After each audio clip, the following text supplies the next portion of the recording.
अस्सलाम वालेकुम प्यारे बच्चों, क्या आप तैयार हैं एक बहुत ही प्यारी और मजेदार कहानी सुनने के लिए? आज की कहानी है एक छोटी सी चींटी और एक भूखी भाख्ता की।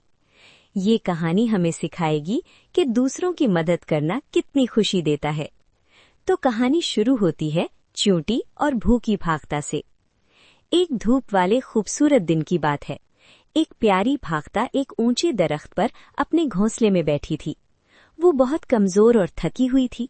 उसने करीब ही सुनहरी गेहूं का एक खेत देखा, लेकिन वो इतनी थकी हुई थी कि उड़कर दाने लाने की भी हिम्मत नहीं थी।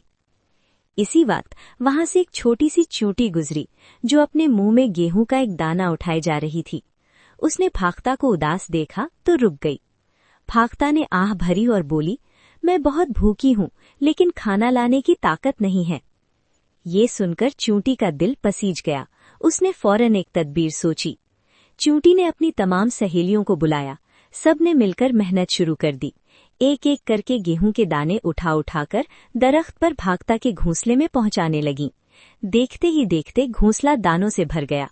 भाख्ता ने खुशी खुशी पेट भरकर खाना खाया। भाख्ता बहुत खुश हुई और चींटियों का शुक्रिया अदा किया। चींटी ने मुस्कुराकर कहा, मिलजुल कर काम करने और एक दूसरे की मदद करने से बड़े बड़े काम हो जाते हैं। प्यारे बच्चों, इस कहानी से हमें ये सबक मिलता है कि दूसरों की मदद करने से दिल को बहुत खुशी मिलती है। तो बच्चों, आज की कहानी कैसी लगी?